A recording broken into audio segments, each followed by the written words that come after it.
Hey, Jeff. Hey, Eric. How are you? I'm pretty good. How are you? Doing well, thank you. How was jury duty? I'm glad you asked. So I was called down to jury duty. I went down to the New York Supreme Court down on 60 Center Street. Right. I walk in there, and I expect that it's going to be like every other time I get called to jury duty, which is you sit there for 2 days, you get paid $40 a day. You go to lunch. I get $40 lunches. There you go. That's what goes on. As soon as I filled out the paperwork, they were like, it's 10 o'clock.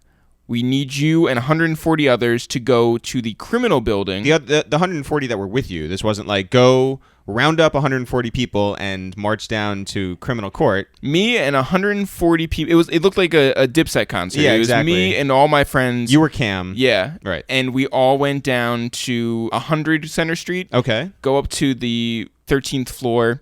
And we're put in this room where the judge says, "Thank you for coming. Here's your $40. You can go to lunch." He says, there is a trial that is going to be going on for 15 weeks.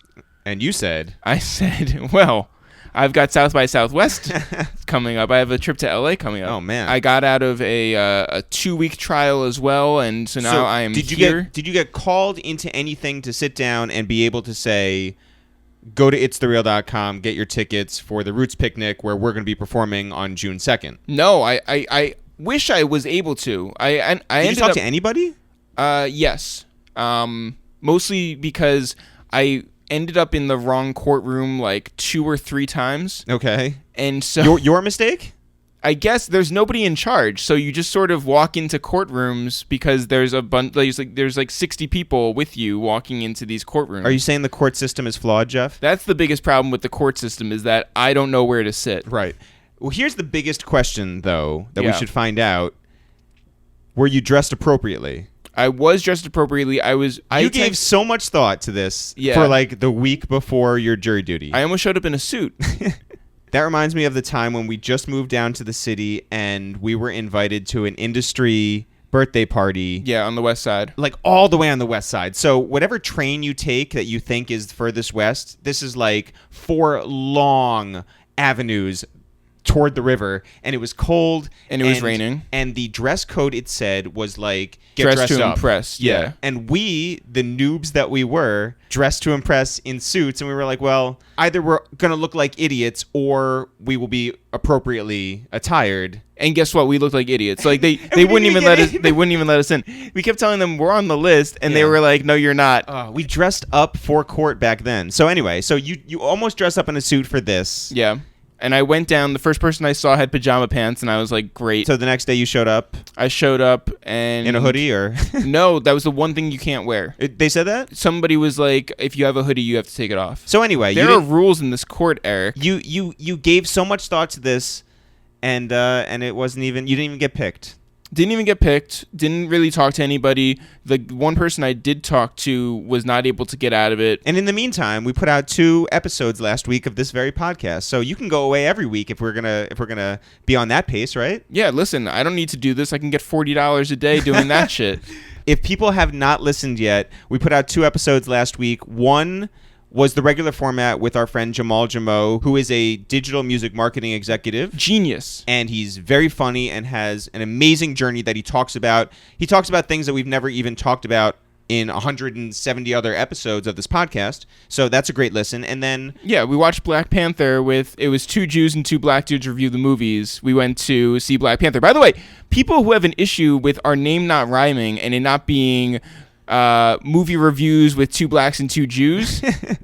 Like, shut up. Yeah. It's funny. It's named what it's named. We sat here and Styles just said it off the top of his head. Why would we change that? But also, the whole point is that it's a bad name. Do you go into the lock studio and tell the man, no, you're wrong? You go with that genius. Go with God. So here we are, 2 Jews and 2 black dudes reviewing movies. That is what it is. Yeah, by the way, movie reviews with 2 blacks and 2 Jews sounds like a limerick.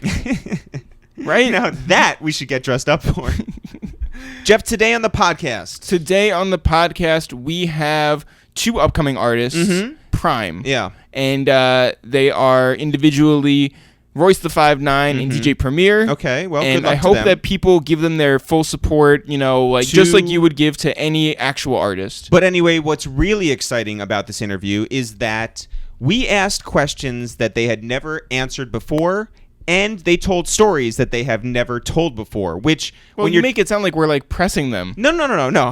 No, just overall, this was an interview where you get new information, because how do you approach talking with two guys who are so seasoned? Yeah.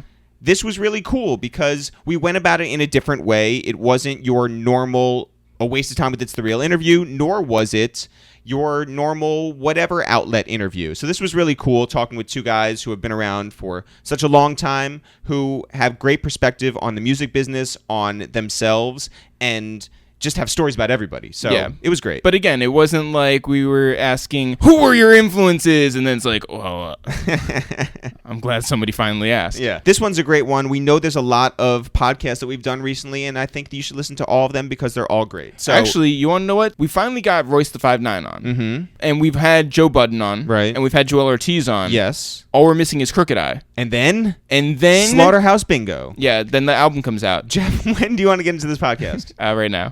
Yo, what up? It's Eric, a.k.a. Goatee, a.k.a. Stash Box. Yo, what up? It's Jeff, a.k.a. Sex Me So Good I Say Blah Blah Blah, a.k.a. Charlie Brown's teacher. My name is Royce the 5'9", and I'm one half of a group called PRhyme. I'm here, and I'm the other half of a group called PRhyme. That was totally on the fly. Come on, clap it up. Yeah, it's a waste of time, but it's the real. Guys, what's happening? What's up, fellas? Good. First time here. Yeah, no, welcome. Royce seems to be very familiar. Good to see these guys. Yeah, totally. Yeah. We've worked with Royce a number of times in a number of our different careers for MTV, doing sketches, just seeing you at different parties and everything. But Premiere, while we've been at D&D and we've been around a lot of people that we have in common, we've never met you. But you've been around. Nice to meet you. Nice to meet you. Nice to meet you. How has the press run been so far? Good. I mean, we're both not new to doing press runs. I'm not a press run guy, but it's necessary to campaign when you're running for president. Does it ever get easier? Nah, it's pretty much the same. You know, some interviews are good, some are whack. When I see Royce greet you outside and you were, he's like, "What's up, my guy?" And I'm like, "Oh shit, okay, you know them."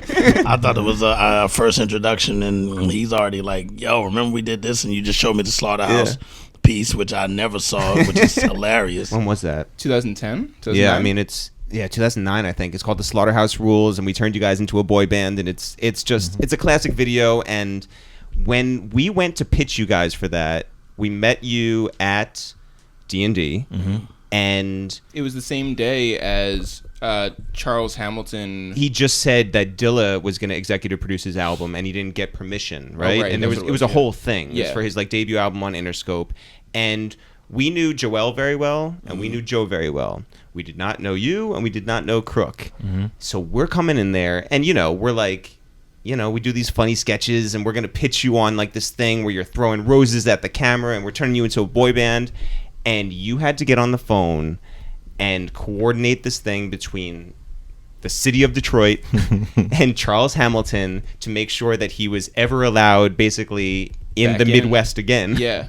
And then we got to be like, so you're going to like blow kisses at the camera? I find myself in that kind of position a lot. Yo, you were like, there's 3 people that you have to come to get permission for the city of Detroit, and like it was super serious in there, and we were just like, this is never gonna happen. And then it ended up being like the greatest thing ever. Yeah, the greatest. It did numbers, and that was just amazing. That was a great piece of content, man. Yeah. Have you ever done an interview in somebody else's apartment? Have I? Nah, no, I guess not. It's exactly like every sterile, radio station that there is, the same format and all of that. It says sterile. Yeah. You guys are legends. At the top of any list of greatest producers and greatest MCs, but looking back, what was the point for each of you where someone you admired gave you the props that you never could have imagined? For me, it was EPMD. For me, I always just wanted the artists that I looked up to just say we were dope. We didn't think we all want to get the money and the girls and all that stuff, but we just wanted all the the Rakims and Kanes of the world, and to just say, yo, you're dope. And we saw EPMD at a club, and because at that time in the 90s, early 90s, late 80s, to even be able to get into the clubs was hard because it was selective. And so they'd be like, you, not you, not you. And you'd be like, we're dope, though. Like, so, not You weren't you. wearing hard bottoms. Yeah, that was the issue. It was a grown and sexy crowd. Yeah, and I mean, even the hip hop spots. Yeah. You couldn't get in if you just weren't either down or whatever. So once they were like, oh, Gangstarr, and it was like, wow, we're in. Next thing you know, we see EPMD, which they've always been huge to us, to everybody in hip hop. One of my favorite groups. They make such consistent albums. And they were like, yo, we want y'all to go on tour with us and open up for us. And we're like, what? Next thing you know, we were on tour. Me, Lil Dap, a 9mm pistol, a 6-pack of Heineken, and my tour manager, Gordon. And we were opening up for him. Opened up for them with Chubb Rock, with a Poke on the Wheels of Steel, from Trackmasters. They weren't even no Trackmasters yet. And Mary J. Blige was the backup singer for Father MC, singing "I Do for You," so she wasn't out yet as a solo artist, so, and DJ Quick. So you thought that was it? You're like, this, I made it. We felt like we made it. It was like I still remember that day. Next thing you know, we meet Redman and Craig Mack, who were their roadies. They were the ones that set the stage up because they used to come out of these bank vaults. What? You know what I'm saying? So they would come on with the hoodies and all dark gear with flashlights with the little mystery music, and they turn the combination thing and it won't open. They keep doing the lock to open it, and then they get the detonator, and then they do it and it goes boom, and the smoke comes and the doors open and EPMD comes out of the bank vaults, and we're like, ooh. And Preem always has the best stories, man. And this is not just when we doing interviews. This is all day.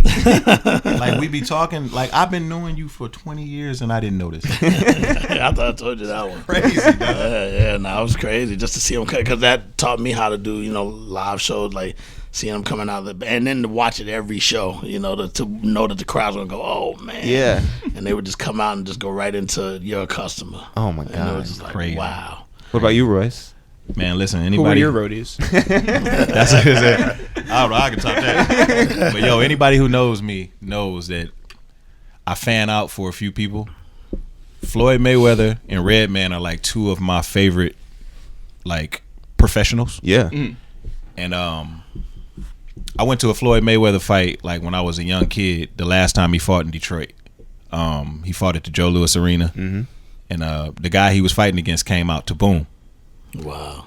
So I had to be 19, 20, what, 20?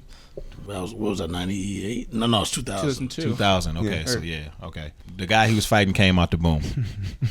Here's the correlation. So Redman, when I was a younger kid, when I was really a kid, he was in St. Andrews performing. And this guy I was in the group with named June at the time called The Main Focus. We told ourselves we were going to rap for Redman. So when he came out the back door, E. Sermon got in the car, in the limo. Red was about to get in the car.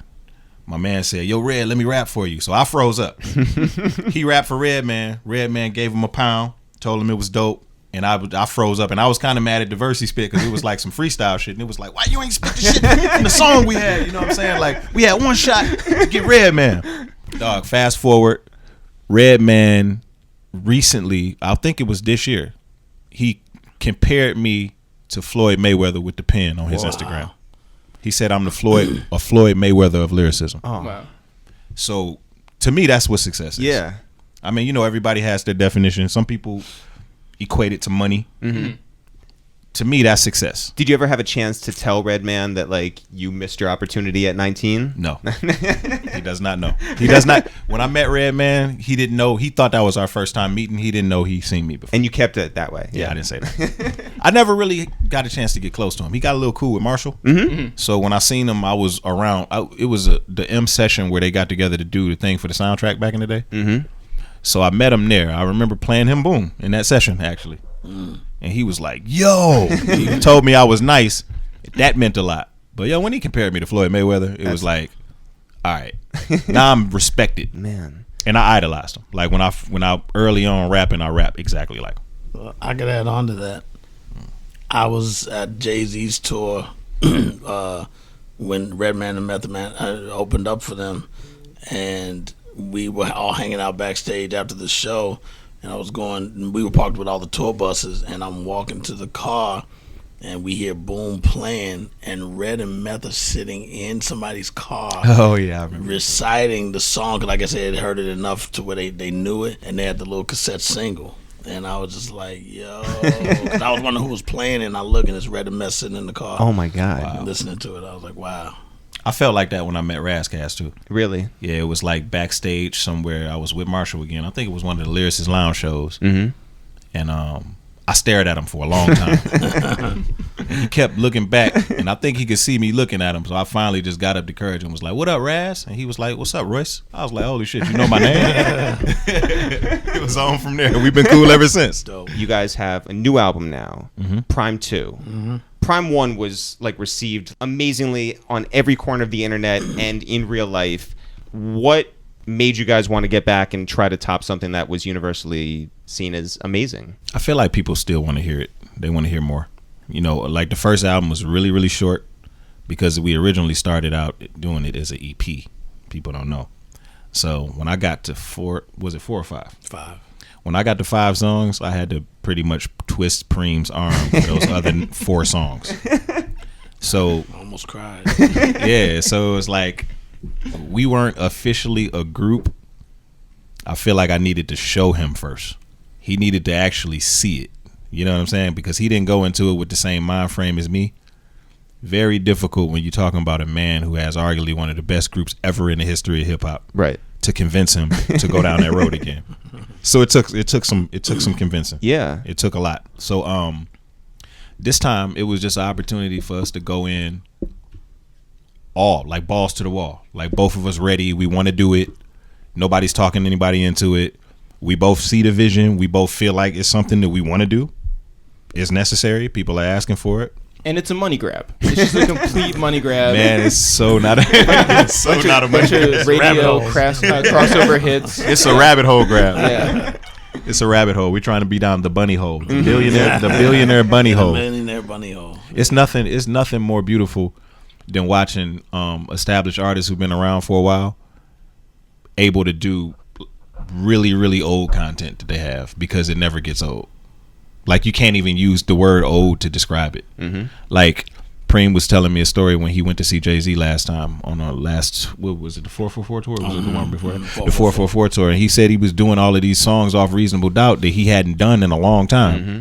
And it's crazy, man, just to be able to go back into your catalog and just grab old songs that people don't even, you know what I'm saying? Like you don't even hear people talking about, and then you just perform them and people go crazy. Yeah, that's got to feel great. Did you see what Big Sean is doing for his new tour? He's allowing the audiences to do like to just pick the playlist, and so he's like, you want to hear Lemonade from 2009? You want to hear deep cuts from like mixtapes? Yeah, like you can. Which is really dope. Mm-hmm. Yeah. Which is really dope. When you guys approached doing a second project, were there any ideas that were like left over from the first one that didn't make the cut that you guys were like, well, here's a good starting point? Or how do you pick up and go in the direction that you chose to go in? No, because the first one, obviously, shout out to Adrian Young, who's I even did an intro to the PRhyme 2, shouting him out for being the reason why him and Mike are on over at Shady. For being the reason why we even did it in that format. Everybody knows I'm known for digging for records to make my beats. PRhyme is the only project, and will only be there forever, that I use one person's catalog to twist it into a premiere style of their sound. So that's not really my sound of what I know I would normally sample, because there's so many other variations of what I like to do when it comes to getting dirty, dusty records. But only with PRhyme, that's what makes it so unique, because I'm only locked into one artist's sound, and I have to convert it into the way I program beats. So Adrian Young is I would consider him the originator of the whole PRhyme sound. And then PRhyme 2, we use Ant-Man Wonder, where PRhyme 3 could end up being Frank Sinatra, to where it would be only Sinatra records, and I make beats that way. And next one might be Prince, and the only Prince, just freestyling that. But that's how it is. Only PRhyme will be that project where I don't dig for anything. I even said it could be a horn. It has to come from the Ant-Man Wonder catalog or whatever. So no other records even have. I don't even pull any records at all or go shopping to dig. Yeah. So with PRhyme 2, now we know what we're doing. The first one was more of an experiment that, that was really supposed to be a Slaughterhouse project. Yep. Still PRhyme oriented, but just a Slaughterhouse project that just didn't pan out. But so now that we have it down, a lot of my tweets were just like, "Are we gonna get a PRhyme 2?" Like they were already calling it PRhyme 2. Yeah, they weren't. It wasn't even like before we said that's what we're gonna call it. You guys could have called it Too PRhyme, Too Furious, or no, damn, the Too PRhyme, Too Furious. Yeah. But it's just PRhyme 2. If it was an experiment, were you guys surprised that it hit like the way it hit? I wasn't surprised because just me and Royce always make bangers together, so that was the easy part. Yeah, he's the one, like you say, he had to convince me to say let's just do this and go all the way past an EP. Because once he started saying 6, 7, 8, 9 songs, I'm like, dude, come on, I'm done. And he's like, come on, you can do another one. And I'm supposed to say no to Royce. So I'm like, all right. So then that turned into another one. He's like, yo, I got Killer Mike. I tweeted him and told him I saw something in the interview he liked, and he said, send me the beat, and he's got a verse. And I'm like, okay, that's another song. And then, I got such and such on the record. I'm like, god damn, who's next? Michael before he died. So, because he doesn't tell me who the features are. At all. It's just a surprise? Yeah. It was for the first album. Okay. It was for the first album. And that's just because I understand Preem as a creative so much. At that moment, with the way things were, had I been like, yo, I got Ab-Soul and Mac Miller. Mm-hmm. I'm going to put them on this song. No, I'm going to make this tailor-made for that. You know what I mean? Like, which costs more time. Yeah. So it was just like, I was just surprising him. And it was to motivate him. And don't get me wrong. If it had been anything he didn't like, we pull it. Right. You know what I mean? But it was just trying to be productive, just progressive. And so for this one, you guys did what, like 17 tracks? Like it's 15. And I did two skits. The one just explaining and saluting Adrian for now passing the torch to the next sound of Ant-Man, and then for people that may have forgotten, because I remember when the first one came out, a lot of comments on Instagram and all that were like, yo, this don't sound like the way you usually do your style with the digging in the crates. It all sounds like a whole new sound. And it's like, we explained that, and you didn't get the memo. So it was almost like a jab at all those people, like, just in case you didn't hear us, this is what PRhyme is, so you understand. But this one was, I guess we looked more forward to it because, as I said before, now we knew what we were doing with PRhyme, where it's totally understandable. But and then from there, I did a skit right before a song called Flirt, which is one of my favorite ones, and I just felt like it needed a skit to explain how relationships come in so many different facets, like love relationships, friend relationships, business relationships, but the love relationships are usually the most toughest that are more universal, because even if you're not dealing with a business situation, and I said if you haven't been in love relationships, I said you will one day, and then I said here's an example, and then him and one of the artists on the album breaks it down and very well. So you're talking about, like, on Instagram, people are leaving comments and saying, like, oh, this is not how you usually do it, whatever. You guys are both, like, veterans and so widely respected. Do you take any of that to heart? Like, when people, like, say, like, things that are just totally left on Twitter or on Instagram? It depends on how it's said, and because I like to debate people. But I remember when I was young, I was always told that I'm a great debater because I just got to put up a fight. I'm an Aries, so me and my manager Aries, we butt heads all the time. I mean, we're always arguing, but it's very healthy. And he'll say, man, we argue so well because we do, because he's good, I'm good, and it's just, I like debating, and I'm very calculated in making sure I don't even misspell a letter when I you don't want to give him anything. When I fire back, I proofread it, because when I hit send, he's a master emailer. I've been on those threads. He's the best. Yeah, when I hit send, I make sure there's nothing. I'll delete it all and have to redo it again just because I left one letter out. So, and usually I've learned now that some of these people just like to be responded to or hope that you say something. Right, that makes their day. Yeah, they're never like, fuck you, motherfucker. What you gonna do when you come to my town? I'll see you. Right. It's always like, wow, man, I didn't know you was gonna actually say something. That's why it's good as an artist to get out there on social media. It's just like you got to develop with that too. It's like after you've been on there for a certain amount of time, you start to be able to differentiate the trolls from the people with real opinions. Yep. You know, like in those people with real opinions as an artist, of course, you're going to take what they say somewhat to heart because you always want to hit your mark. Like you always want to feel like it hit the listener's ear the way that you intended it. Even though people are always going to perceive things based off of whatever their level of perception is. You know what I mean? So it's like, sometimes it's like, damn, is this person just not getting it because they just not on that level to think on that level? Probably. Or did I shoot a blank this time? You know what I mean? Yeah. I'm constantly looking at myself. So I'm always reading comments. And it was like, yo, if it's been thoroughly explained, if we explain to you over and over again what this is, and then you pop up with a question like, hey man, why it don't sound like the chops like how you normally do? Then it's just like, all right, you just not getting it. That's not my problem. And you gotta ignore it. But Yeah, so there's times my team will be like, yo, why are you responding? But it's like, that's what it's for. I mean, what, I can't say anything? like that's what it's for. And sometimes if it gets to where I only have like 41 to 40 comments where it's just starting to bubble, I'll check those. When it starts to get to 368, I'll still scroll, but it'll be like, I can't read all of this. But I might catch that one that's like, I'm really disappointed or whatever, and it's like, but the first thing I'll do is check their page, and they're usually private, and then they only have 40 followers. I'm like, well, that's not worth it because. But it's an important 40 followers. right. Yeah. Well, I'll check who they're following. Yeah. I won't argue with an egg, bro. No? I won't argue with an egg. The one with the little egg. But I'm telling you, man, like there's been times where I barked back on people and I felt bad afterwards. So I stopped barking back on people. I start only entertaining shit if I'm really, really bored. If I got like some time on my hands. But even when I do it, I make sure I come across in a way where they know I'm just fucking around. I don't like. I saw one years ago. I don't even think we were doing PRhyme yet. And it was like they were talking about they'll come see you in your town. You were like, "Here's my address," and I texted you like, "Yo, you're crazy."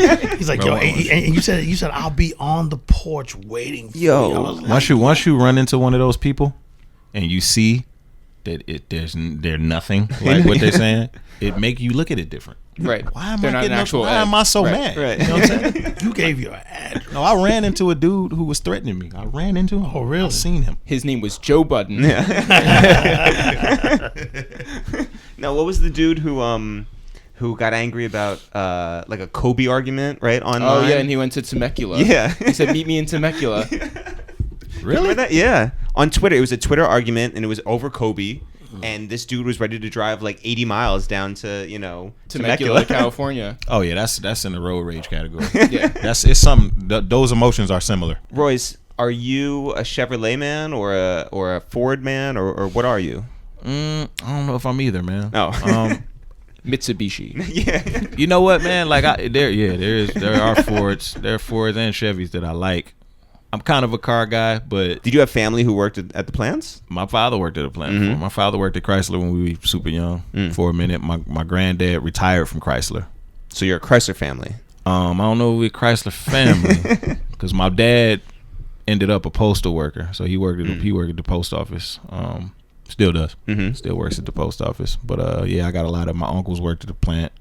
That's basically what you strive to be in Detroit. Like if you're not like a basketball player or something like that, some type of professional, you want to get in the plant. That's where the health benefits are at. That's where like the good pay is at. Wow.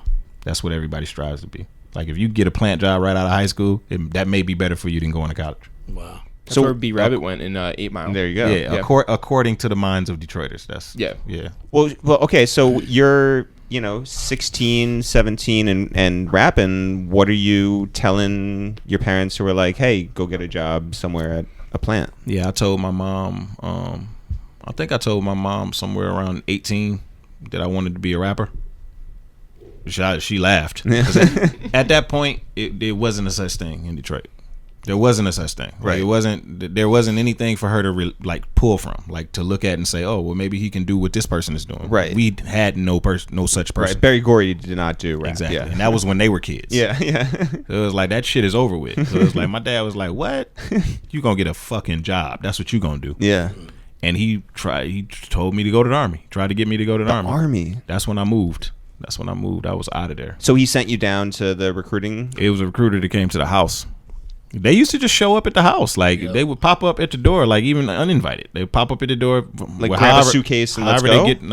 However they get your information, or they know that it's kids that's a certain age in that household, they'll knock on the door like Jehovah's Witnesses and try to get you to, try to talk you into it. But my dad was like, you going to the Army. And I get it. You know what I mean? He went to the Army. You know what I mean? So he just probably felt like anything to keep this kid off the street. Yeah. You know, the basketball thing wasn't panning out. The boxing thing never panned out. You're going to do something. You're not going to just sit around here. You're not going to college. I graduated a semester late, so college was out of the question. Yeah. So it was just like, you going to the Army? And I was like, nah. I didn't know what I wanted to do, but I knew I didn't want to do that. And I knew in my heart I didn't want to go to the Army. And you moved. Did you have shitty jobs? Yeah, I had a lot of shitty jobs. I worked at TJ Maxx, which is a department store, oil dispatch, changing oil, and 7-Eleven all at the same time. I worked a night shift at 7-Eleven. I worked oil dispatch in the morning. It took me about an hour to wash the oil and grease from under my fingernails to make it to the department store by 4. And you were doing what at the department store? Folding clothes? Working the customer service register. Were you good at that? I was pretty good. I had a lot of female clientele fans. A lot of female fans that worked there. A lot of MILFs like me. But it was like, they used to just always talk about how calm I was. Like, I just love how calm you are. Like, because the people used to come in, complain about things, return things.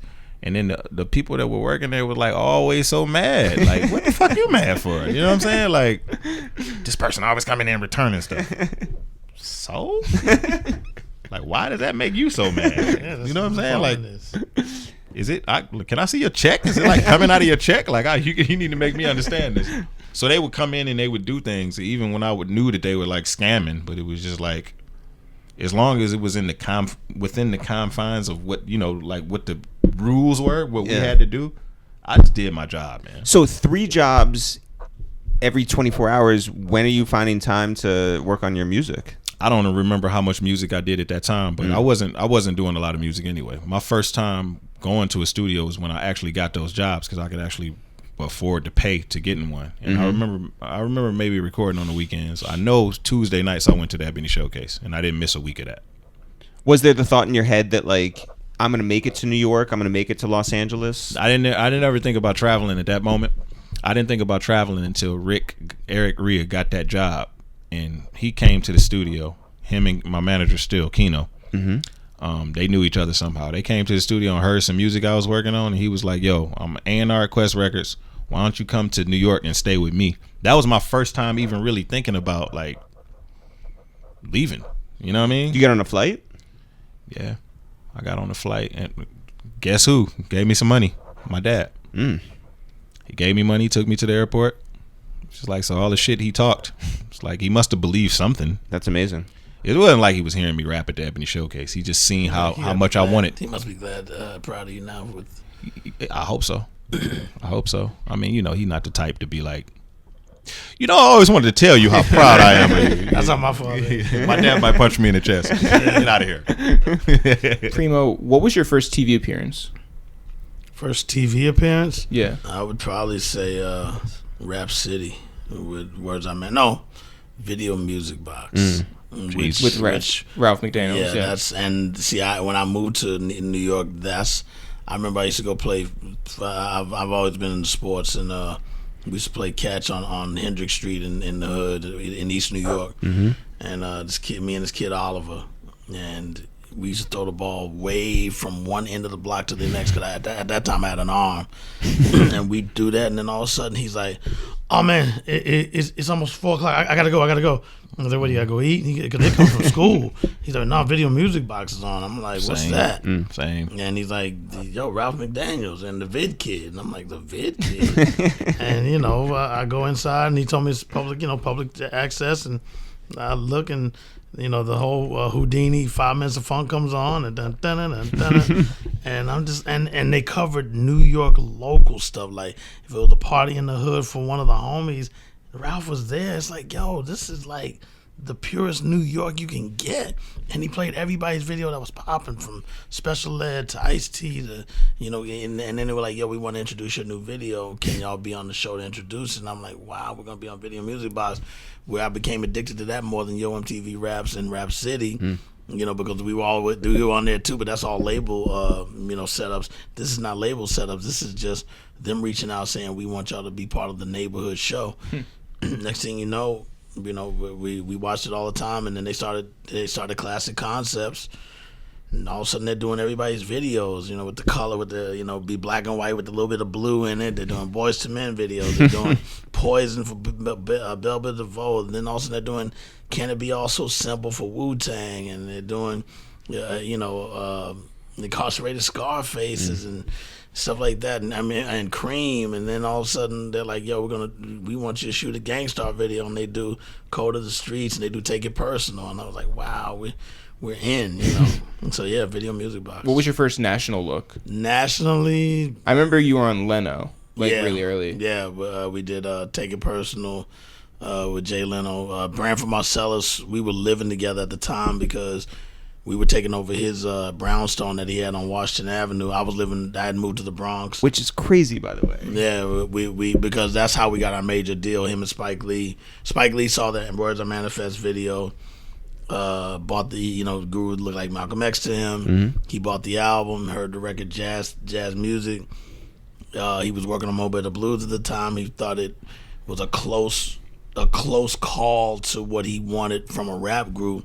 But not, he said we weren't direct enough with the people we mentioned. We actually did dedicate to our grandfathers. Me and Guru's grandfathers were close in age, and we did it for them because they were like, y'all rappers, y'all never talk about jazz, and jazz is really part of the street and the struggle, the drugs, everything. We were struggling harder than in our day, so that's why we did the dedication. And then that's when Spike said, yo, I want you to do a deeper rendition of the song. But he said, I'm going to give you a poem. It don't rhyme, but it's a poem from this guy named Eric Eli, and he's naming a lot of people y'all should have mentioned. By the way, if he said this today on Instagram, you would have been like, man. And then Guru saw the paper, and he was like, yeah, it don't rhyme, but I could do this right now. And he just looked at the paper and just said, put me in the booth, and just was like, so it might say Charlie Mingus, and he'll go such nimble fingers, because we knew, what instruments they played.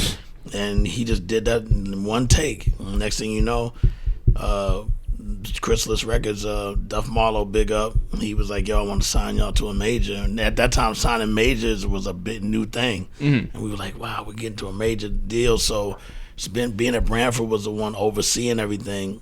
He was like, man, I'm looking for somebody to take over, rent my place if you want to take a look at it. So when we saw it, we was like, yo, this place is dope. We were already thinking all the parties we could have, and man, we tore that place up. Are they different type of parties than Branford had? Oh, yeah. I mean, it was to where we were coming on before he moved to be the music director with Jay Leno. It was me, him, his son Reese, and his wife. We call her Tess because her name is Teresa. We'd come home late, and it'd be a night when him and Branford, him and his wife are fighting.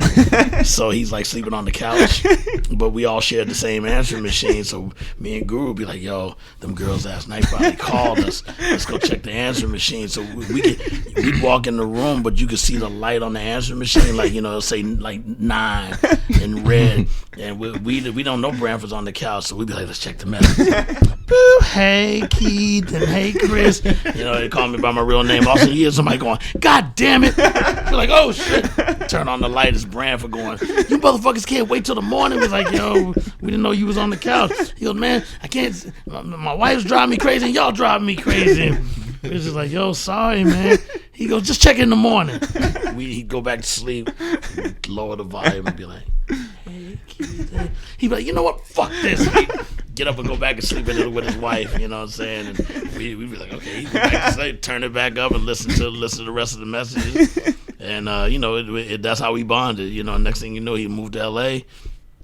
I stayed out there with him for a month, and he was like, I'm going to see if I can get y'all on the show. And they want us to do jazz thing. I wanted. That's how they sold it? Yeah, I wanted to take it personal. I was like, yo, Branford, let us take it personal. And he made it happen. And then you had to teach Jay Leno how to like, you know. I didn't know all that was gonna happen. He said he's gonna talk to you. I was like, he said, are you gonna be able to explain? I was like, yeah, I'm more than happy. I remember I kept wanting to take the mic from him every time he wanted to talk. I'm like, you know. So I remember Eric and Parrish reached out to us and said, yo, that was such a dope demonstration of hip hop that you did, because you know it's Jay Leno. Yeah. You know, I used to watch Johnny Carson, so. Look at Fallon. I mean, that's one of the biggest shows. Even, you know, with him being a younger target audience, and he's still the biggest talk show for, you know, at late night. You know? He's bigger than Seth and everybody. He's still like huge. Royce, who have you been done national TV? You've been to SNL. TRL. I did it with Marshall. You remember when they used to go to like Cancun and stuff? Not the grind. Was that TRL or was that something? It was MTV. MTV Spring Break. Spring Break. There you go. Yeah, I saw you had the straw hat on. There you go. He was doing My Name Is. And it was like, I think that was my first time on TV, because I remember my mom being really, really proud that I was up there hype man. Of the straw hat. Yeah, everything. Your mom was tuned in at 3:00 or whatever? I think they used to air it like all day. Like, you know, they would air it at like 3, and then it would go into like a little mini syndication thing. You know what I mean? So that was like my first time, I think, being on TV that I could remember. Were you nervous? I won't think I was nervous, bro, because I didn't get nervous hype man. It was the easiest job ever. It was just so fun, just being out there, not really having a lot of pressure. You know what I mean? Like, I didn't have to remember a whole lot of shit. I knew all M songs anyway. Yeah. Did you guys stay down there longer than just the performance day? Yep. We did stay a little bit longer. I remember getting into some trouble. You know what I'm saying? So we definitely stayed. International waters. Yeah, we definitely stayed. Branford up again, I had long talks with Busta Rhymes. And it was definitely we had a ball down there, man, from what I can remember. Yeah. I feel like all conversations that Busta has is like a very long and deep, passionate, passionate. Yo, God, body. Like takes you under his like arm and keeps you there forever. He's a good OG to meet. Like, if you want to meet one of the OGs that you look up to for the first time that you meet an OG, it's good that you get Buster first. You know what I mean? Because he offers the jewels. You know what I mean? Like, he'll drop jewels on you. Like, he doesn't like hoard the jewels. Right. You know what I mean? Yeah, and it's less offer than it's just like. Yeah, it's like if he like you, then, you know, then he telling you exactly. Fat Joe was like that too. Oh, I bet. Fat Joe is not as, you know, like loud and boisterous and shit, but Fat Joe was more cool and calm. But like, one of the first things he said to me, I remember, was just like, yo, make sure you don't spend all your money. And make sure, like, he was just start telling me, you just start giving me advice. Yeah. And I really appreciate it. No, of course not. What the hell? Of course not. You don't listen. Who listens? And not at that age. My 20s, I'm spending that money. Royce, when it came to major deals when you were a younger guy, like, how attractive were those offers? Like, how bad did you want to go with a major rather than like any other route? Man, I tell you what, my era, we only looked at getting a record deal. Like, the whole independent thing, aside from Esham in Detroit, local legend, aside from him, the whole independent thing was a South thing. That was a South thing. We wanted record deals. I felt like first of all, I felt like everybody that was on TV was rich. Redman was rich. Everybody on Rap City was rich. Right. If you on TV because you were at the MTV Spring Break thing. No, by that time I was starting to catch on. Okay, I'm starting to get it now. Like, damn, but before that, I thought everybody was rich, and I thought when you get a record deal, you made it. You know what I mean? So I wanted a record deal. I ended up moving out to New York and taking a multitude of meetings, getting doors slammed in my face, and then I started working with Dr. Dre. Word got around that I was working with M and Dr. Dre, and I started doing meetings with those same labels because they wanted to re-meet me, and I went and played the exact same demo to those same labels. Who acted like you were somebody else. And just got a $1 million deal twice. So, I mean, it's all steam chasers is what we like to call it. What'd you know about like publishing? What'd you know about like advances? What'd you know about any of that stuff before you? I didn't know nothing about publishing. Man, I knew it existed. Yep. I didn't understand it. I don't think I cared that much at that moment. I think I always came into this business feeling like the longevity would be there. I never really thought that I never really came in here and said, yo, I want to make a hit. I was just thinking to myself, I'm about to make a bunch of albums. So all of these things will come. My lawyer that I got at the very beginning, I'm still with that lawyer. Wow. So me too. A lot of the things that he tried to teach me back then, it was like, gotcha, okay. You know what I mean? But I didn't really like when he was explaining publishing to me. It sounded like he was explaining fucking Chinese calculus, bro. You know what I'm saying? But so it was just like I knew I would grow into it eventually. What was that? How long was that first deal? How many albums? Well, I signed for a 5-album deal, right. But when I turned the album in, it was just like we don't know. We like the songs, but we don't really know who you are by listening to these albums. That was your A&R saying that? To this album. That was the entire staff. Oh. Tom Silverman and everybody. Yeah. Because they would bet in the farm on me. They gave me $1 million. Tommy Boy wasn't giving people $1 million. Yeah. So I didn't know what he meant, man. Like I was like, what's wrong with these people? What are they talking about? These songs are fucking great. I had 5 Pharrell beats. Oh my God. I had the clips on the song. I was a little bit ahead of myself. I was a little before my time with this. Not that I mean, Detroit rappers are ahead, so you know. Yeah. Listen, not that I completely knew what I was doing, because I didn't know how to make albums. Mm-hmm. But just like what I heard in Pharrell, people weren't hearing at that time within the business. Tommy Boy definitely didn't understand them. My lawyer didn't understand. Nobody really. It was like that sound. It was like, why are you getting all these beats from this guy? I was like, it's just something about him, man. Like it was just something about his energy and something about. I love working with him. Did you go down to Virginia to work with him? We did all 5 songs together. Whoa. Yeah, he was one of the first people I worked with him right before I worked with Preemo. I met Pharrell right before I met Preemo. Damn. It's a pretty good track record. Yeah. Yeah. So it was. So like it was just Pharrell or Pharrell and Chad or Pharrell and Chad. Mm-hmm. Pharrell, Chad, Kelis. Kelis was in there with when I first seen her. She had on a all silver outfit. It looked like a tight aluminum foil outfit, and she had a huge afro, and it was all pink. She was Kelis. I've never seen. She was 19 years old, and I've never seen a girl that looked like that in Detroit. Oh my God. And I was like, where am I at? Like, what the fuck is going on? Like, this is crazy. I've never seen a girl that looked like that. So it was like her, and then the Clips. Yep. I'll take it even further. The way I got into the studio with them was a friend of mine, Eric Rhea, who I moved out here with when I first came to New York the first time. We were shopping the deal together. He was working at Quest Records, Quincy Jones label. And Rob Walker was another. He was A&R, and Rob Walker was A&R. Mm-hmm. You know, Rob Walker managed Pharrell at the time. Yep. So I played Eminem's local EP for Rick. Rick played it for Rob. Rob said he was whack. He was like, he's whack. Get that shit out of here.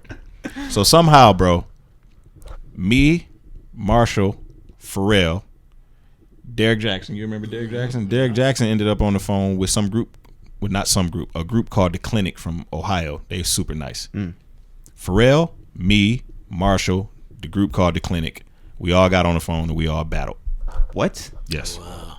On the phone? This is before anybody was famous. On the phone. Everybody was on the line at the same time. How long did this go? It didn't take long. It didn't take long at all. Ate my lunch. Detroit for the W. But you know, it was just great. It was a great moment. So by the time I seen Rob in person when I went to New York for the first time, it was so much love. Yeah. On both sides, it was so much love and respect because we felt like we were like family already. So when I met Pharrell, it was the same thing. We already was on the phone. Oh, and before Pharrell got off the phone, he said, "Eric, who got Royce? Royce, Eric, you got him?" He said, "Get this kid signed. Get him signed right now." And then he got off the phone. Man. Yeah. So Tom and them didn't understand what they had there. You know what? The first time, I think he was a little bit right. He was kind of right. He was kind of right. I wasn't really getting introspective at that time. Mm-hmm. I was fresh out of the open mics. Marshall had pretty much put me on too early. I didn't even barely know how to make songs. I just knew how to rap really well. Mm-hmm. So just learning how to express myself as an artist was the next layer that was coming in due time. Mm-hmm. And it was time for me to deliver right at that moment, and I wasn't ready. Well, when you were you got signed to Columbia next? Mm-hmm. When you were on remixes with like Willa Ford and Usher, like, were those received well? Was that you stepping out of your comfort zone? Like, how did you feel about those? No, it was really comfort. I was in the comfort zone doing them. You know what I mean? Like, because I wasn't like pointing in a particular direction or anything like that. And as far as the rapping part, It was easy for me to do. It was just creating an album, a complete album that would resonate with people, as opposed to making music that people listen to and say, yeah, okay, I like that. That's cool. But that don't mean they want to go listen to it again. Mm-hmm. And I think that's what Tommy Boy was looking for. They were looking for what Nas did with Illmatic. It was written. Something that's just going to make a real dent in time. I guess they seen that kind of vision in me. And I had that kind of vision for myself, because when we would take meetings, we would talk about those kinds of albums. Reasonable Doubt. You know, like albums that define an artist. You listen to it and you say, okay, this is this artist's magnum opus. They wanted me to do that out the gate. And I just wasn't ready. How much time did they give you? When I played them the album that I had so far, after we went extremely over budget and I tore up his corporate apartment, I was pretty much released immediately. So, you know, I invited all the Detroit homies in for the VMAs. Marshall won his first VMA. We were all excited. Fast forward, the whole apartment gets trashed.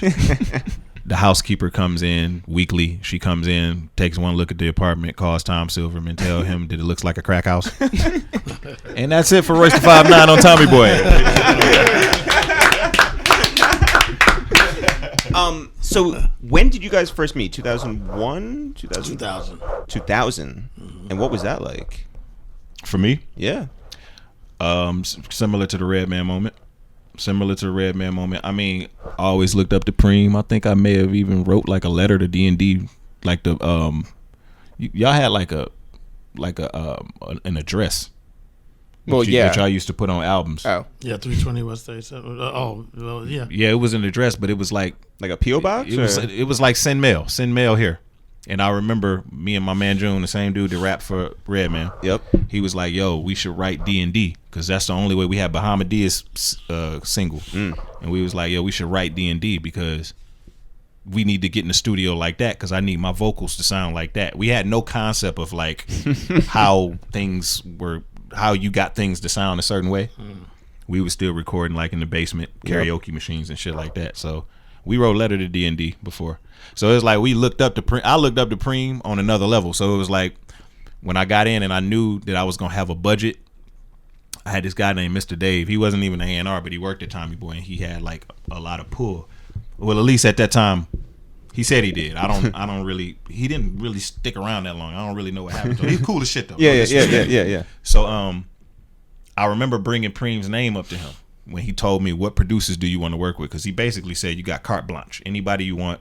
I said, I want DJ Premier. He said, I know Premier. You know what I'm saying? I know Premier. You know what I'm saying? So he somehow got Preem on the phone and told him that I wanted to work with him. And you know, Preem, you know, you don't just get to work with DJ Premier. He got to know you or want to like you or something. send the bag. Yeah. Not even. He won't take your money.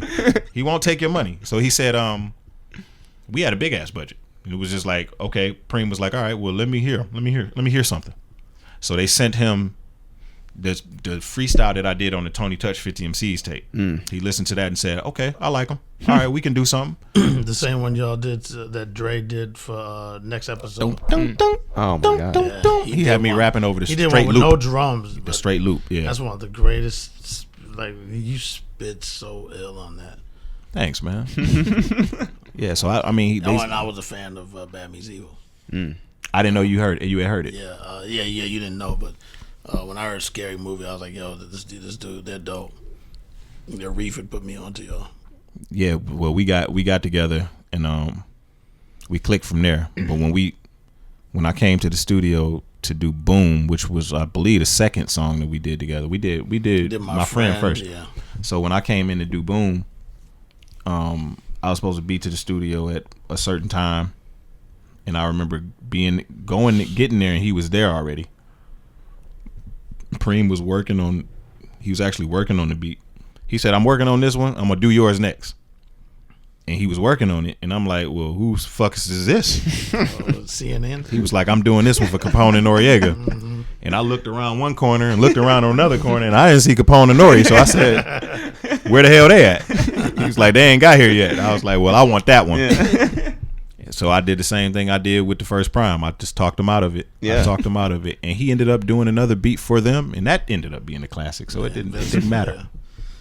It didn't matter. So there was never a thought at that time that you guys would just like lock in and do a full project together? No. Nah, it took a long time for me to even, for something like that to even be in my brain as a realistic thing that was tangible. People talked about it. They always talked about it. They always say, yo, we want to see Preem do, a project with Nas. We want to see Preem do a project with Royce. But I never looked at it like even a possibility until 15 years later. Straight up. Yeah, it was, you executive produced that one, but 15 years later, where it's just like, I got sober and I was like, I wonder if Preem would be down. Because the original idea for PRhyme was, like he said, for Slaughterhouse. Mike had the idea. He thought it'd be a good idea for Slaughterhouse. One thing I noticed about Slaughterhouse is that things come out really well and they stick and they matter when we do things and everybody is into it. Like we all respect each other so much that it's like sometimes we'll do things and we're not all the way into the idea. We'll just do it because we don't want to let each other down and shit. So I didn't want it to be one of them kind of situations. So I said, you know what? I'll do it. Maybe this is an opportunity for me and Preem to get together and do something a little bit different. It'll give me an opportunity to not have to think about like radio and all of that shit and just take it back to just beats and rhymes and just kind of like reintroduce myself in a way that's pure hip hop. So that's kind of like how that came about, and that's the reason he sounded like he was kind of into the idea of doing it with Slaughterhouse. So I felt like, well, shit, I'm in Slaughterhouse. I'm actually his friend. You know what I'm saying? So maybe he'll do it. You know what I mean? So it was a shot in the dark, but I gave it a shot and it worked out. Was there any thought behind like not doing the Slaughterhouse project because there were 4 guys who have 4 powerful personalities and come at it from a different way?